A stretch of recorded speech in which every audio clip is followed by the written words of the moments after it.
Eu quero te convidar nessa noite a orar comigo, a orar mais uma vez para que a gente dê início a esse tempo de meditação na Palavra de Deus. Senhor, estamos na Tua presença, estamos diante de Ti, diante da Tua Palavra e humildemente te pedimos mais uma vez que o Teu Espírito Santo nos ilumine, que o Teu Espírito Santo nos esclareça em relação àquilo que o Senhor tem para nós, a Tua porção, o Teu maná dessa noite. Fala profundamente ao nosso coração, em especial nessa noite. Fala no coração das mulheres que nos assistem, Senhor. Essa é a oração que eu faço por todos nós, em nome de Cristo Jesus. Amém, amém e amém. São mulheres desgraçadas, como Agar foi também, que sedentas, alquebradas, de longe, bem longe vêm, trazendo com tíbios passos, filhos e algemas nos braços, na alma, lágrimas e fel, como Agar sofrendo tanto, que nem o leite de pranto tem que dar para Ismael. Esse é um trecho, famoso texto de Castro Alves, O Navio Negreiro, em que ele cita a personagem que eu quero meditar, que eu quero trabalhar, que eu quero trabalhar aqui nessa noite. Eu espero que a vida de Agar inspire a tua vida, a vida de Agar traga para nós, para todos nós, lições preciosas da parte de Deus. Agar, que é, na verdade, uma coadjuvante. Agar, ela é uma escrava egípcia. Agar é alguém que, como escrava que é, não tem sonho. Agar tem um futuro estagnado, como todo tipo de escravo. Escravo não tem o direito de sonhar. Escravo não tem o direito de vislumbrar um futuro. Escravo tem o futuro completamente cristalizado, estagnado. O destino de um escravo, ele já está escrito. É continuar sendo escravo, é ser um ninguém, é não ter a possibilidade de maneira autônoma, vislumbrar e criar o seu futuro na história, definir o seu rumo, fazer as suas escolhas, tomar as suas decisões. Agar é uma coadjuvante. Agar passa longe de ter o papel principal, inclusive dos textos em que a gente vai trabalhar nessa noite, que está lá em Gênesis capítulo 16 e Gênesis capítulo 21. E é justamente sobre essa mulher, Agar, essa escrava, essa coadjuvante, que ela de alguma maneira ela vai parar dentro de uma família. E ela vai servir a uma pessoa bastante conhecida nossa e bastante conhecida da tradição judaico-cristã, que é Sara, que nessa altura ainda, lá no Gênesis 16, ela é Sarai, mulher do pai da fé, Abraão, que ainda nesse momento também não é Abraão, é Abrão. E ela serve como uma escrava pessoal de Sara. E a gente conhece muito bem a história e sabe que Abraão foi escolhido por Deus, foi chamado por Deus para ser este pai da fé. E Abraão tem uma promessa da parte de Deus, de que a sua descendência seria numerosa. Portanto, é obviamente esperado que a sua mulher, Sara, fosse alguém capaz de lhe dar filhos. E a promessa foi feita.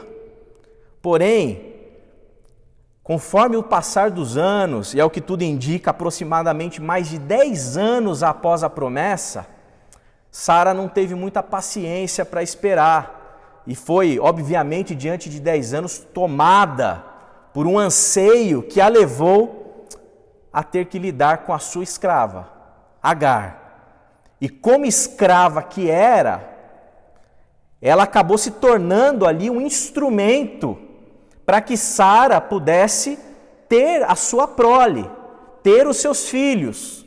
E ela entrega Agar para o Abraão.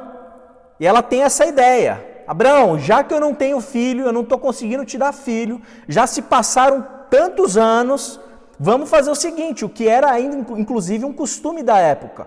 Eu vou te entregar Agar, você tem relações com ela vai me dar um filho.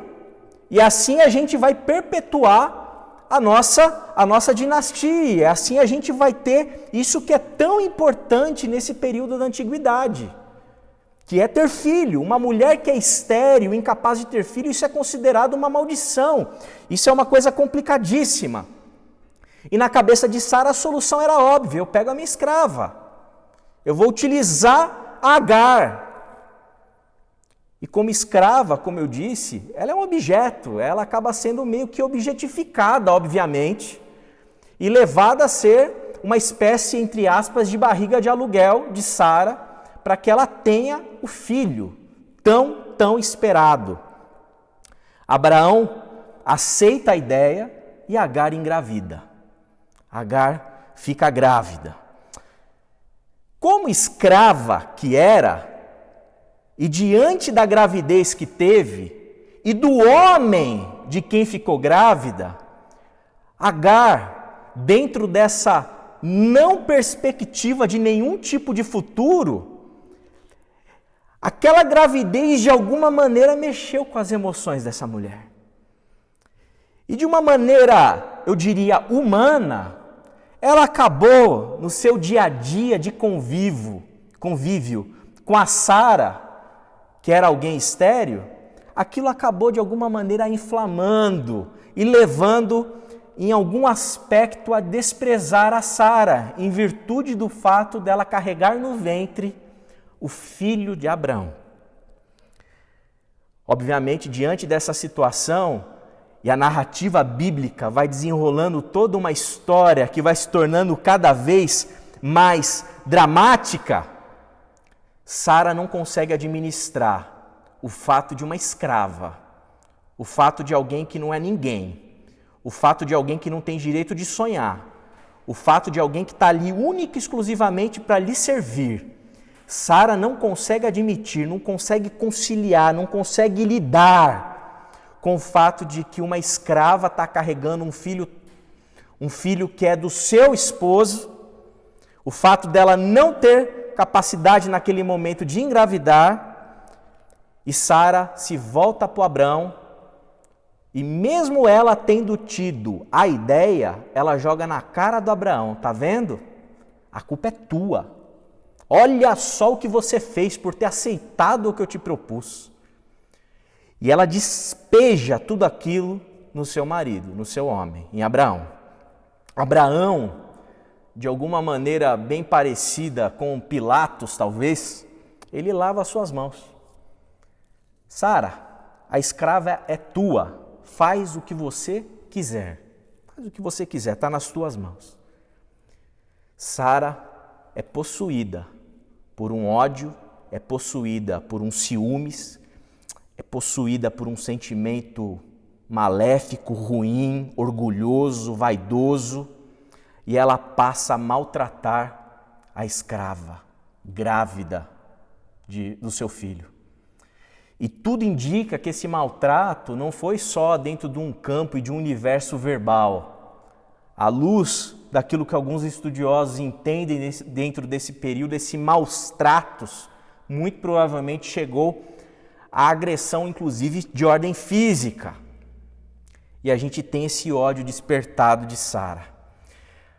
Os maltratos, eles foram tão recorrentes, tão intensos, tão tristes, tão violentos contra Agar, que Agar, diante do seu não futuro, diante da sua não autonomia, diante da sua sem expectativa nenhuma de um futuro, ela prefere se lançar ao deserto, uma entrega completa ao desconhecido, a ficar na casa continuando servindo a Sara, diante de tamanha gravidade dos maus tratos que estavam ocorrendo. E ela se entrega, grávida, ela foge e se entrega ao deserto. Ela desiste. Ela não consegue suportar. ela não consegue assimilar, ela não consegue lidar. Imagina você, grávida, as mulheres que já tiveram a oportunidade de vivenciar a maternidade, você grávida, lidando com alguém que recorrentemente, constantemente te maltrata, ao tal ponto em que você, diante das suas não alternativas, prefere se lançar a um deserto de completa desilusão. E Agar se lança nesse deserto. Capítulo 16, a partir do verso 7, entretanto, nos mostra algo poderoso a respeito da vida dessa escrava grávida. Diz assim o texto a partir do verso 7. O anjo do Senhor encontrou Agar perto de uma fonte no deserto, no caminho de Sur, e perguntou-lhe: Agar, serva de Sarai, de onde você vem? Para onde vai? Respondeu ela: estou fugindo de Sarai, a minha senhora. Disse-lhe então o anjo do Senhor: volte a sua senhora e sujeite-se a ela. Disse mais o anjo: multiplicarei tanto os teus descendentes que ninguém os poderá contar. E aqui eu faço um parêntese para que a gente perceba como há um equivalente da promessa que é feita a Abraão e da promessa que é feita para a escrava, para Agar. Multiplicarei tantos os teus descendentes que ninguém os poderá contar. O verso 11 continua: disse-lhe ainda o anjo do Senhor: você está grávida e terá um filho, e lhe dará o nome de Ismael, porque o Senhor a ouviu em seu sofrimento. Essa escrava que estava desiludida, que se entregou, que desistiu de tudo e se jogou, se lançou num deserto, ela recebe da parte de Deus uma visita. Esse anjo do Senhor aparece, esse representante de Deus, e alguns ainda vão entender que o próprio Deus, essa que seria a coadjuvante da história, essa que é uma mera escrava dentro desse contexto social, essa que tinha sido objetificada, uma mera barriga de aluguel ali para Sara, essa que não tinha nenhum vislumbre de futuro, de alternativa na vida, Deus não a vê como coadjuvante. Diante dessa fala, diante desse encontro profundo, desse encontro único, desse encontro grandioso com Deus, ela é incentivada a não desistir. Ela é incentivada, ela recebe uma instrução da parte de Deus para retornar ali para sua casa. E ela volta em posse de uma promessa. Ela retorna, ela conta provavelmente, obviamente, tudo ali para o Abrão, inclusive por conta do direcionamento de Deus, que escolhe o nome do menino e nasce Ismael, cujo nome é escolhido por Deus antes do seu nascimento. E aqui vale um destaque. Essa é a primeira vez na revelação bíblica que um nome de alguém que não nasceu é escolhido, Ismael. Ismael significa, como já foi dito no próprio texto, o Deus que ouve.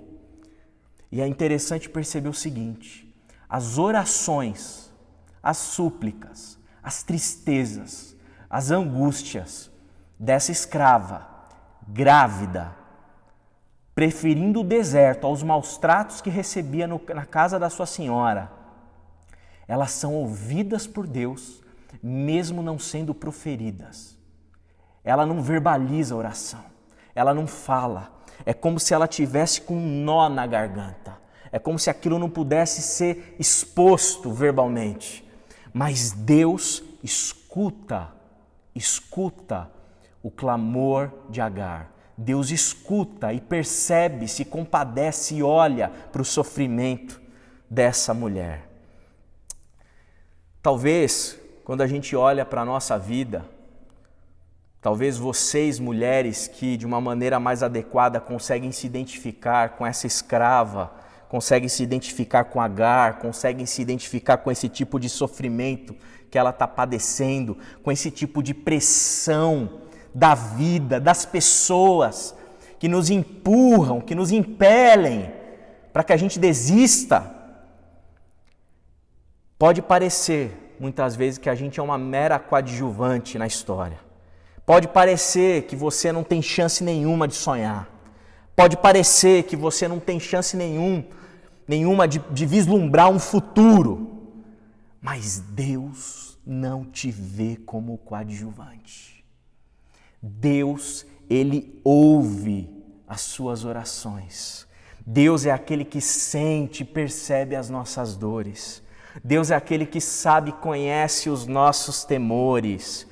Tudo isso que a gente sente, tudo isso que a gente passa, que muitas vezes a gente não tem força sequer para colocar para fora, diante da angústia da alma que nos atormenta, diante das pressões da vida que nos cercam, diante de todas as forças e poderes que nos impelem, desista.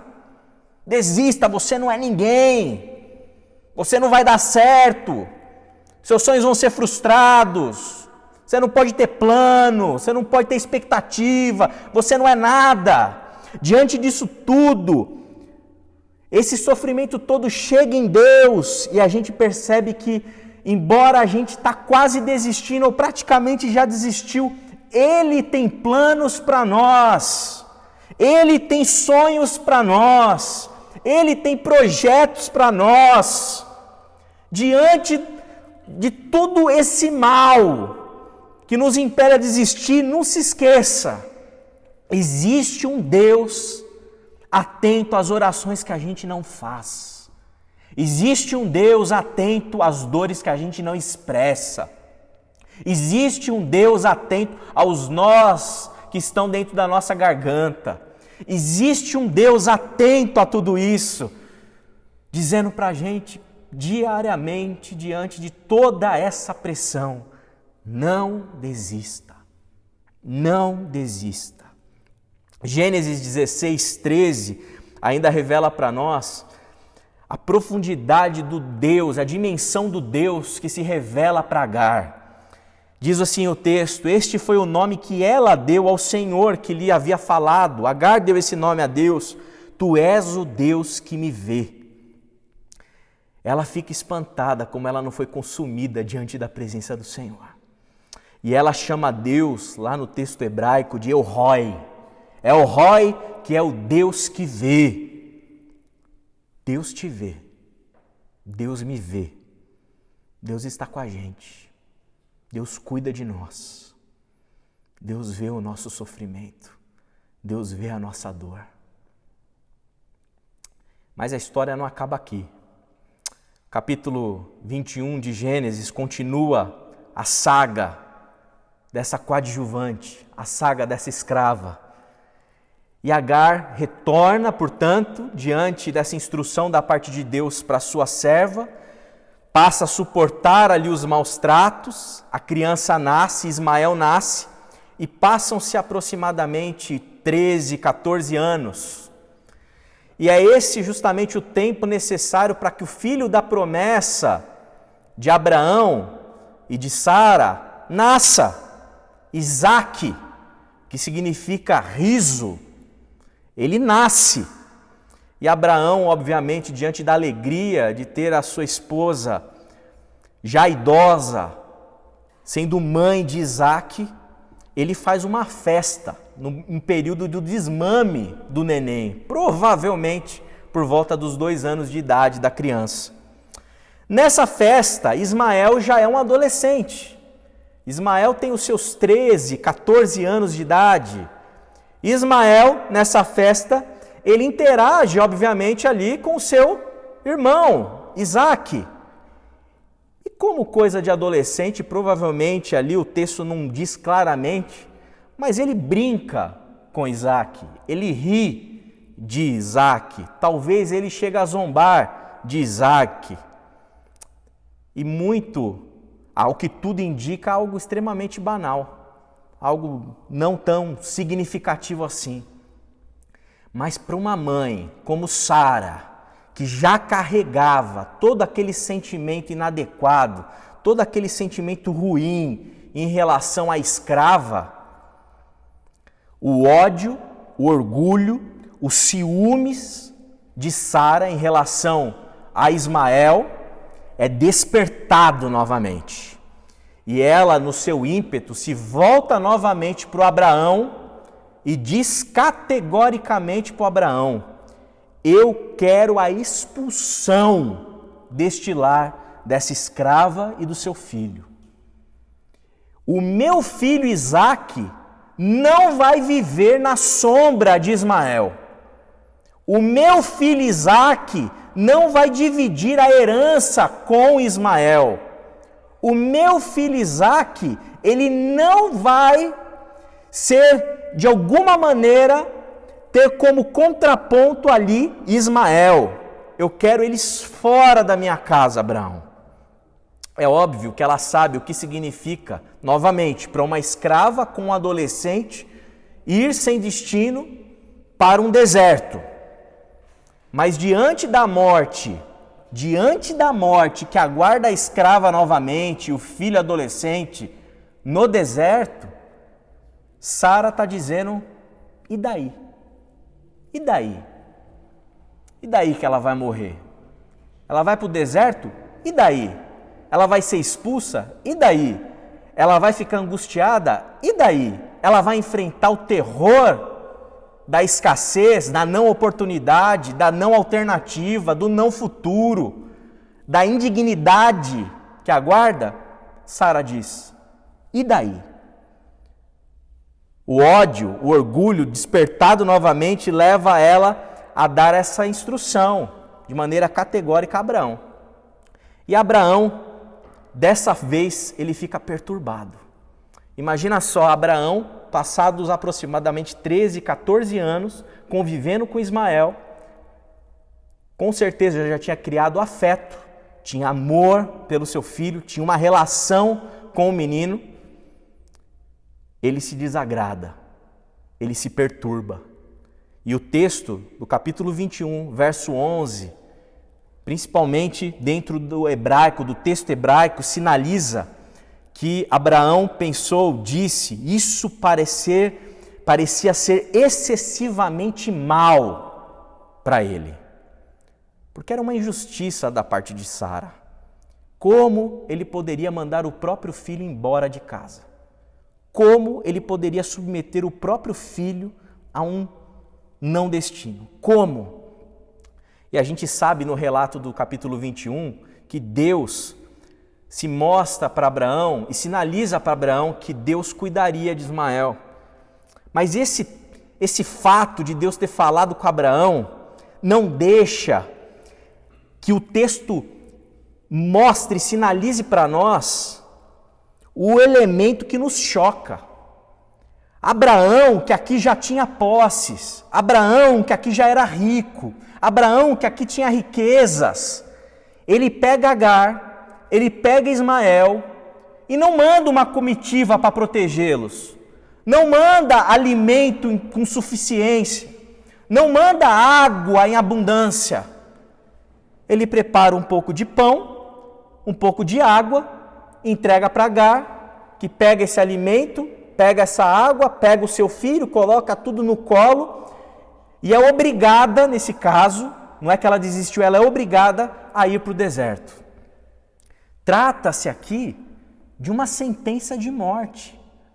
Ela está sendo sentenciada à morte, com pão e com água.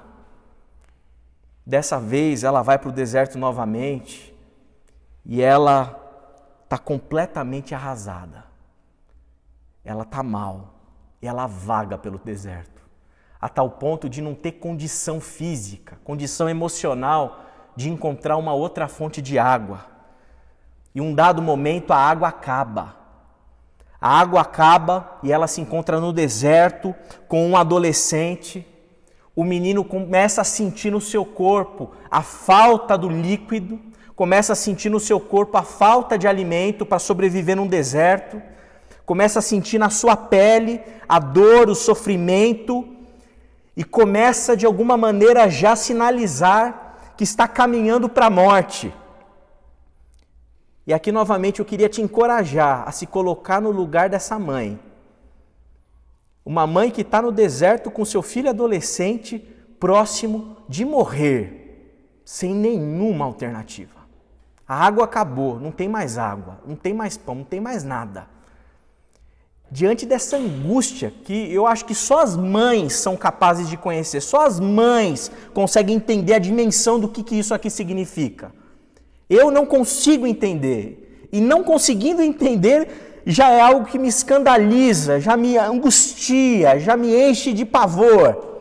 Essa mãe prefere deixar o filho Ismael debaixo de um arbusto, se distanciar a uma distância suficiente para que ela não venha a escutar os barulhos do choro de morte que Ismael profere, e Agar se distancia. Ele chora, ela chora, os dois choram, mas novamente acontece o inesperado. Novamente a coadjuvante, a escrava, a que não tem futuro, é impelida por Deus nesse momento triste. Gênesis capítulo 21, a partir do 17, diz o seguinte: Deus ouviu o choro do menino, e o anjo de Deus do céu chamou Agar e lhe disse: O que aflige, Agar? Não tenha medo. Deus ouviu o menino chorar. E essa expressão aqui, Deus ouviu o menino chorar, ela diz respeito ao nome de Ismael, Deus que ouve. Lá onde você o deixou, levante o menino e tome-o pela mão, segure firmemente na mão dele, porque dele farei um grande povo. Então Deus lhe abriu os olhos e ela viu uma fonte. Foi até lá, encheu de água a vasilha e deu de beber ao menino.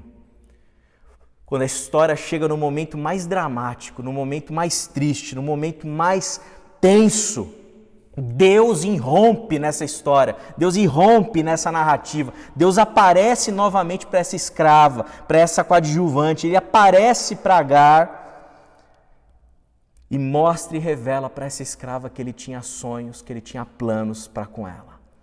E aquela promessa, ela precisa ser relembrada aqui nesse momento. Multiplicarei tanto os seus descendentes que ninguém os poderá contar. Ela não teve a herança do Abraão. Ela não teve o cuidado de Abraão. Abraão não teve o privilégio de cuidar de Ismael. Agar teve esse privilégio. E mais do que o privilégio de cuidar de Ismael, esse que seria próspero, que teria ali uma dinastia significativa, essa escrava que teria multiplicado os seus descendentes, que ninguém os poderia contar, ela não teve o amor talvez de ninguém. Talvez dentro da dinâmica dessa história, Agar talvez seja a única que não foi amada por ninguém, mas ela teve o amor de Deus. O amor de Deus, a providência divina estava sobre a vida de Agar. Embora ninguém pareceu amar Agar, Deus a amou. Diante do ódio, da desavença, da maldade que a levou a ser expulsa de casa, junto do seu filho adolescente para o deserto, Deus poderosamente transformou todo esse mal em bem. Deus transformou o não futuro em sonho. Deus transformou a desesperança em promessa. Talvez você esteja lutando a cada dia para não desistir.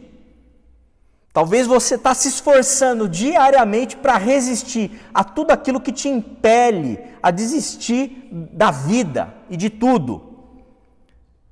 Porém, às vezes, nas nossas muitas tentativas na vida de permanecer otimista, de permanecer esperançoso, às vezes a vida e a história pode ser cruel com a gente. Por mais força que a gente tenha, a história é capaz de ser cruel e nos jogar para fora da esperança. Você pode talvez não ser amada por ninguém dentro dessa vida, mas quando a vida é cruel com a gente e nos joga para fora, tenha certeza que Deus nos ama, que Deus está próximo. O seu papel perante a sociedade, perante os familiares, perante os entes queridos, perante tudo que você passa e experimente, possa ser muito insignificante. Talvez a gente é quase que um escravo nessa vida, sem muito sonho. Mas o Deus Todo-Poderoso, o Deus de Agar, o Deus de Ismael, é um Deus que nos olha como gente preciosa, como gente importante. Pode parecer que não há futuro para a gente, mas Deus sonha em nosso lugar. Ele faz planos em nosso lugar. Podemos não ter a boa vontade de ninguém, mas Deus tem boa vontade para conosco, como essa história aqui fascinante nos mostra. É muito provável que entre nós não tenhamos muitas protagonistas. Entre nós é muito provável que não tenhamos muitas Saras, reconhecidamente pessoas de fé, pessoas importantes, pessoas reconhecidas pela sociedade, pessoas reconhecidas numa comunidade religiosa, pessoas reconhecidas pelo seu trabalho, pelo seu esforço. É provável que a gente não tenha muitas Saras dentro dos lares. É provável que nós não tenhamos muitas mulheres em casa sendo reconhecidas por quem elas são, protagonistas, mulheres de grande fé, mulheres com grandes histórias. Mas eu não tenho dúvida de que no nosso meio existem muitas Agares, existem muitas coadjuvantes, existem muitas mulheres que não aparecem, existem muitas mulheres sem sonhos, existem muitas mulheres lutando para não desistir. Existem muitas mulheres que não têm amparo de ninguém. Existem muitas mulheres que não têm força. Mulheres que são muitas vezes machucadas, que estão entristecidas. Mulheres que não têm força talvez para orar, para colocar para fora. Gente com nó na garganta. Gente calejada das dores da vida. Muitas orações, talvez essas mulheres não tenham condição de fazer. Diante de tanto mal, de tanta dor, de processos tão intensos, duradouros, ano após ano, sofrendo. Gente que praticamente não vive, sobrevive, insiste, persiste em viver. Se você, porventura, é uma Agar, e você não tem esse amparo de ninguém, não é reconhecida por ninguém, não é ouvida por ninguém, não é vista por ninguém, eu quero te dizer que Deus te ouve. Eu quero te dizer que Deus te valoriza. Eu quero te dizer nessa noite que Deus te faz uma protagonista. Você é preciosa para o Senhor, você é preciosa para Deus. Talvez ninguém sabe, talvez ninguém conhece o seu coração, os seus anseios, as suas dores, as suas tristezas, as suas frustrações. Talvez o seu esposo não veja isso. Talvez os próprios filhos não reconheçam isso. Talvez ninguém te olhe com o olhar de quem olha para alguém, uma pessoa autônoma, dona da sua vida, propensa a criar a sua história. Talvez as pessoas te enxerguem, te observem como um objeto. Mas Deus, Ele te vê. Deus, Ele te ouve. Deus, Ele te valoriza.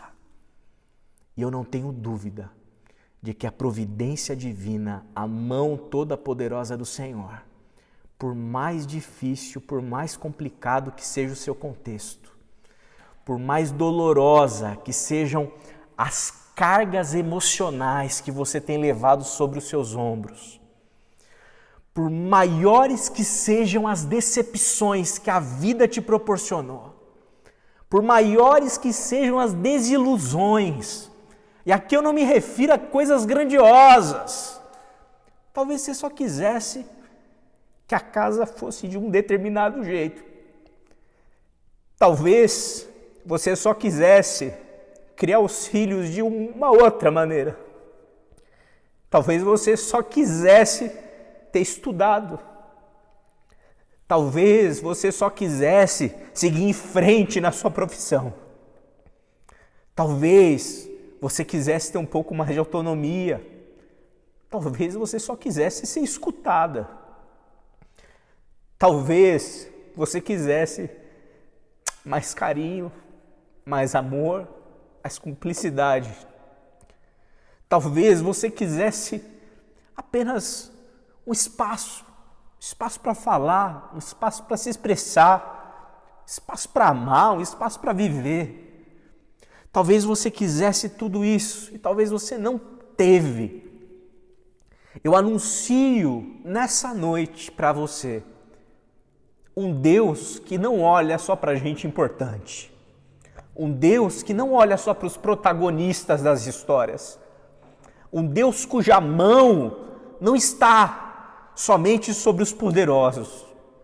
Um Deus cuja mão não se encontra sobre aqueles que têm voz, que têm poder, que mandam, que falam, que têm caneta na mão. Um Deus que está sobre escravos. Um Deus que é Deus de Agar. Um Deus que socorre no deserto da vida, no deserto da existência e nos carrega na sua mão, olhando nos nossos olhos e dizendo: eu sou o Deus que te escuto, eu sou o Deus que te ouço, eu sou o Deus que te vejo, eu sou o Deus que olho nos teus olhos e sei quem você é, sei onde você está, sei quais são os seus sofrimentos e me compadeço de você e tenho poder o suficiente de dar uma reviravolta na sua história. Eu sou esse Deus. Eu sou um Deus de escravos. Eu sou um Deus de pobres. Eu sou um Deus de coadjuvantes. É um Deus que permite na sua soberania que uma história como essa se encontre nas Escrituras, para que de alguma maneira, pelo poder do Espírito Santo, na leitura que nós fazemos, ao ouvir essa história, a narrativa da nossa vida se confunde com a narrativa da história que narra a vida de uma escrava. E o poder do Espírito Santo é tamanho para que talvez nessa noite, mediante o poder do Espírito soprando sobre nós, você se identifique com essa escrava e perceba hoje o quanto você é amada de Deus. Eu quero convidar você que se identificou com Agar, você que se vê como ela, para nessa noite se colocar diante do El Roi, esse Deus que é um Deus que nos vê, é um Deus que nos ouve, para que você que se coloque diante dele. Eu não sei se você vai ter força para orar, para verbalizar, mas eu sei que você vai ter condição de apresentar o teu interior para esse Deus Todo-Poderoso. Eu te peço, te convido, quero criar um ambiente aqui, te dar um lugar nesse momento, para que você se coloque, se submeta a esse Deus que vê, a esse Deus que ouve, e você só exponha o teu interior diante dele, e eu creio que ele vai falar com você. Pai, ó Senhor, obrigado pelo teu amor por nossas vidas. Obrigado por quem o Senhor é. Obrigado, Deus querido, por aquilo que o Senhor faz. Obrigado por quão surpreendente é perceber o Senhor agindo na vida de Agar e principalmente na nossa vida. Nós que não tínhamos sonhos, passamos a sonhar. Nós que não tínhamos um futuro, nós agora estamos cheios de promessas. Nós que não éramos ninguém na fila do pão, hoje nós temos uma identidade no Senhor. Nós que de maneira alguma somos protagonistas da história da humanidade, hoje o Senhor nos olha, o Senhor nos observa, o Senhor nos escuta e diz para nós que sim, nós somos protagonistas da história. que nós temos condição de sonhar, que o Senhor tem planos, sonhos para nós, e que o Senhor é quem nos conduz. Obrigado, Senhor. Obrigado. Eu te peço nessa noite que todos nós que estamos ouvindo essa mensagem possamos sair daqui convictos de que somos vistos e de que somos ouvidos, Pai. É a oração que eu faço por mim, por todos nós, em especial por todas as mulheres que estão nos escutando. Amém, amém e amém. Deus te abençoe.